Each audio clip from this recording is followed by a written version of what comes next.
안녕하십니까 애청자 여러분, 놀라운 부동산 놀부입니다. 자, 주택임대사업자이신 분들은 안내문을 하나씩 받으셨을 겁니다. 바로 2022년 12월 9일, 오늘이 6일이니까 3일 남았습니다. 그 안까지 주택임대사업자 등록 물건에 대한 부기 등기를 마치라는 내용입니다. 안 하면 과태료 500만 원이라 아주 크게 적어놨더라고요. 그런데 이게 굉장히 불편해요. 바로 온라인으로 처리할 수 있는 것도 아니고 주택임대사업자 등록 물건지에 한 번은 가셔야 됩니다. 지금 현재 가시면 굉장히 바빠요. 지금 이 부기등기 때문에 팀이 꾸려져 있어요. 팀이 굉장히 바쁘고 다른 등기 변경 등기 들어가도 시간이 오래 걸립니다. 이 부기등기 처리 때문에. 이게 얼마나 행정 낭비인지 저는 참 이해가 되지 않습니다. 다만 이 임차인들 입장에서는 또 하나 좋은 시스템이 생겨난 거예요. 임대인은 괴롭지만 임차인에게는 편리한 시스템이죠.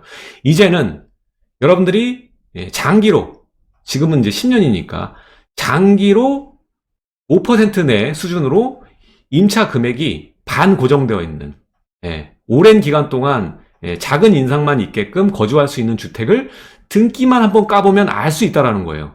그런 시스템을 지금 정부가 구축을 해놓은 겁니다. 정확히는 전 정부가 이런 거를 만들어낸 거죠.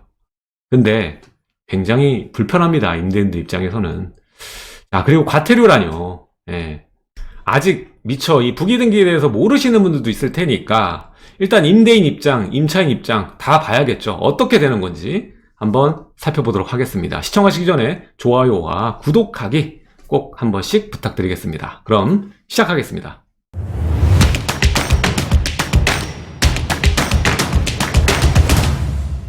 자, 이제 주택임대사업자 등록 물건에 대한 부기등기 의무가 유예기간이 끝나게 됩니다.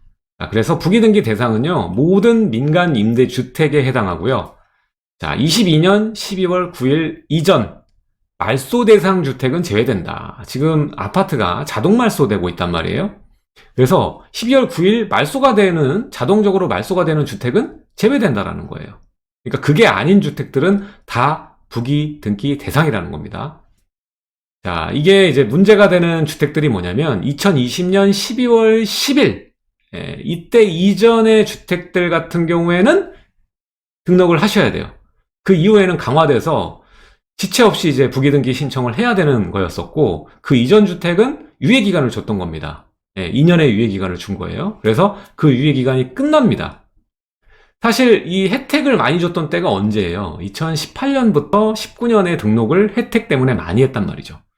근데 이제 19년 와서 혜택이 하반기에 없어지고, 또 그 이후에도 모자라서 이제 임대 그 법을 강화시키면서 임대 입법, 3법 그것도 모자라가지고 부기등기까지, 이 누구나 임대사업자 주택인 걸 알 수 있는 게 필요하다라는 거예요. 그래서 안 하면 과태료가 500만 원이다 라는 겁니다. 자, 이게 안내문에 적혀있는 예시인데, 자, 이렇게 들어갑니다. 자, 등기 목적 하면서 순위번호 나오고요. 민간 임대 주택 등기. 그래서 2020년 12월 11일. 그래서 이 주택은 민간 임대 주택에 관한 특별법 제43조 1항에 따라 임대사업자가 임대 의무기간 동안 계속 임대하여야 되고, 같은 법 44조의 임대료 증액 기준을 준수해야 되는 민간 임대주택이다. 자, 이 갑구 첫 번째 볼 수 있는 거죠. 소유권에 관한 사항에 부기등기가 기재가 되는 겁니다. 그래서 등기만 떼보시면 이제 세입자분들도 이제 중개소에서 호수를 확인하고 바로 등기를 떼보면 알 수 있는 거예요. 자, 그래서 누구나 해당 주택이 공적 의무가 부여된 주택임을 오랫동안 임대료 증액 기준 준수해야 되는 임대주택이다라는 걸 알 수가 있게 되는 겁니다. 그리고 등기 원인 일자가 나와 있기 때문에 여러분들에게 남아있는 시간들도 잘 알 수가 있겠죠. 또한 주택임대사업자 그 물건에는 아주 강력한 힘이 임차인에게 부여받게 되는데, 별다른 이유 없이 계약 갱신을 거절할 수가 없습니다. 원래 우리 계약 갱신 청구권이 이제 임대 입법을 통해서 나왔죠. 근데 그 전에 임대사업자 물건은 이미 이런 계약 갱신 청구권 있었습니다. 그러니까 임대사업자는 임차인이 차임을 내지 않는 이상 중대한 과실이 없는 이상은 거부할 수가 없는 거예요. 그게 이미 있었어요. 그렇기 때문에 항상 임대사업자 물건을 찾아다니고 인기가 많았죠.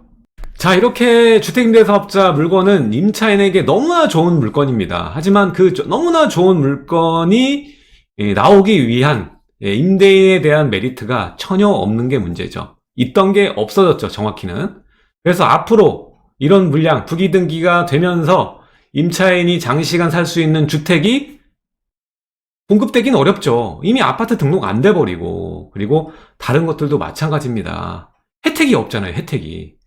그러면 부기등기가 아무리 있고 임차인 혜택이 좋으면 뭐예요? 신규 등록 물건이 없는데. 자, 그래서 지금 우리나라 같이 이 공공보다 민간의 주택의 임차 시장의 안정을 위한 공공의 물량을 기대는 입장에서는 혜택을 좀 더 올려줄 필요가 있습니다. 너무 많이 주거나 너무 없애거나 그런 게 아니라 밸런스를 어느 정도 맞춰가지고 임차 물량이 추가로 임대사업자를 통해서 나오게끔 이 구조를 만들어줘야 되거든요. 그 시스템을 만들어줘야 되는데 앞으로 거기에 대한 혜택이 12월 중에 발표 예정이니까 두고 봐야겠죠. 근데 지금 현재 상황에서는 너무나 불편한 거예요. 주택임대사업자 굳이 할 필요가 없는 거예요. 지금 임대사업자를 내는 분은 딱 하나입니다. 취득세 중과 때문에. 취득세 중과가 8%, 12%예요. 살인적입니다. 아파트는 등록조차 안 되니까 논외로 치고 넘어가도 이 모아타운이나 재개발 이러한 물량들을 투자할 때 취득세가 너무나 세기 때문에 투자금에 거의 비례한 만큼 들어가는 케이스가 많거든요. 그러니까 이걸 줄이려면 임대사업자를 활용할 수 있는 그 취득세 그 감면을 받을 수 있는 신규 보존등기죠. 이런 물량을 찾아가지고 85% 감면 받아가지고 접근하시는 분들만 이 주임사를 쓰고 있어요.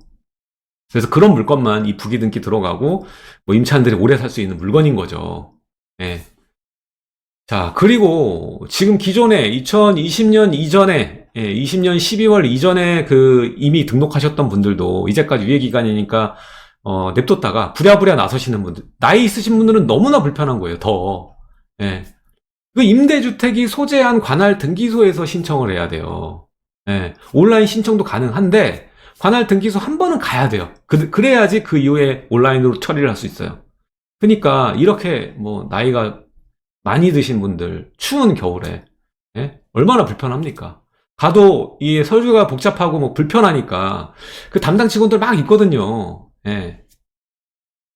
중요한 게 여기서 끝나는 게 아니에요. 임대사업자 등록이 나중에 말소가 될 거 아니에요. 뭐 여러분들이 자진 말소하던 뭐 어쨌든 말소가 되면 부기등기를 또 별도로 말소 신청을 해야 돼요. 이게 한 번에 다 될 거라고 생각하시는데 그렇지 않습니다. 부기등기는 또 별도로 말소 신청을 해야 됩니다. 이거는 첫 번째 번거롭다. 두 번째는 여기도 돈이 들어가요. 작은 돈이지만. 왜 임대인들한테 이렇게 불편하게 시스템을 만드는지 도무지 이해할 수가 없습니다. 그래서 개선이 필요하다고 봅니다. 일단은 임대인에 대해서 보증보험 가입을 의무화한 거, 이것부터 저는 없애야 된다고 봐요. 무슨 우리가 여러분들 뭐 렌터카에서 렌터카를 빌릴 때 보험료를 렌터카 업체에서 냅니까? 똑같아요, 지금. 임차인들이 이거는 부담을 해야죠. 본인들의 이 금액인데, 보증금인데 가입은 그렇게 해야 되는 게 맞는 거 아닙니까?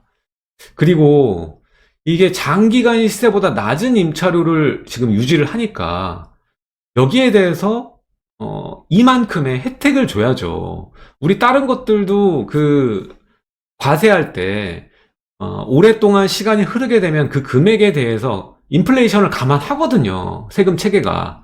근데 왜 임대사업자는 이런 거를 생각을 안 해주냐는 말이에요. 여기에 맞춰서 양도세를 줄여줘야죠. 양도세를 특별공제를 통해서 줄여줘야 맞는 겁니다. 장기간 시세보다 낮은 임차료로 가니까 이 사람은 수익성이 없는 거잖아요. 그럼 이 낮게 된 수익금을 보전을 어떻게 해줄 것인지를 만들어야지 유도를 하면서 민간 임대 물량이 늘어나죠. 그러면서 낮은 금액으로 가는 물량들이 어느 정도 바닥에 깔리겠죠. 그리고 여기에 수요자가 묶이고 그렇게 돼줘야 되는데 여기에 대한 고려가 전혀 안 돼 있어요. 전혀 안 돼 있는 게 지금 문제다. 너무 한 번에 줬다가 한 번에 다 뺏었어요. 그리고 세 번째, 신고랑 등록이 너무 불편해요. 일단 이거 몰라서 처음 주임사 혜택 줬을 때 이거로 실수하신 분 엄청 많거든요. 일단 관할 구청에다 등록하는 거랑 세무서 등록하랑 이원화 돼가지고 여기다 처음에 여기다는 감면을 받아야 되니까 등록을 해. 근데 세무서에 등록을 안 했어. 뭐 이런 것들이 있어요. 그래서 그 기간 앞에 한 뭐 1년이나 2년은 날려먹고 다시 또 기간 리셋되는 분들 굉장히 많았습니다. 네. 굉장히 많았어요. 그래서 이 임대사업자에 대한 등록, 그리고 변경, 이러한 신고 절차, 등록 절차가 조금 원스톱으로 개선이 좀 필요하다고 봅니다. 네. 이거 하나하나 뭐 따로 등록하고 이런 체계보다는 이게 모든 게 통합적으로 움직였으면 좋겠어요. 네. 이제 어려운 부분이긴 하겠죠. 이 세무서랑 다른 부서기 때문에. 근데 이 원스톱으로 할 수 있는 이 솔루션이 제공이 됐으면 좋겠습니다. 그리고 아까도 말씀드렸지만 장기간 시세보다 낮은 임차료로 이 공적 의무를 지게 되는 거잖아요. 그럼 그만큼의 혜택은 주어져야 된다고 봅니다. 그래서 이번 12월에 이 주택임대사업자에 대한 이 개선안, 완화안이 나올 때는 꼭 이게 고려가 됐으면 좋겠어요. 이 장기간에 대해서 물가 상승률을 고려해서 출구 전략, 수익 보전, 그러니까 장기보유 특별공제를 통해서 해줄 수 있게끔 하는 것. 그리고 두 번째가 등록을 유도해야 될 거 아니에요. 지금 이렇게 나가면 임대사업자 등록 안 합니다. 그러면은 뭐 민간에서 나오지 않는 거 어디서 채우려고요? 공공 채워진다고요? 어렵죠. 그러니까 최초에는 이게 떡이 커 보일지 모르겠지만 장시간 공공의 의무를 지는 주택이니까 공공성을 인정해서 종부세 합산 배제, 이건 주택수에서 빼주는 거죠. 주택수에서 빼는 것을 고려해야 된다. 주택수에서 빼줘야지 차후에 주택임대사업자도 원활히 돼요. 지금 가장 문제가 취득세 중과예요. 지금 주택임대사업자 완화가 아무리 돼도 취득세 중과 있으면 이게 효과는 반토막밖에 될 수가 없습니다. 그래서 여기에 대한 해결책이 반드시 포함이 돼야 됩니다. 취득세 중과. 임대사업자 혜택만 좋아봐야 취득세 중과는 여전히 남아있는 거기 때문에 다주택자가 시장에 진입하기에 굉장한 허들로 자리 잡을 수가 있다는 거예요. 지금은 어차피 아파트 등록도 안 되는데.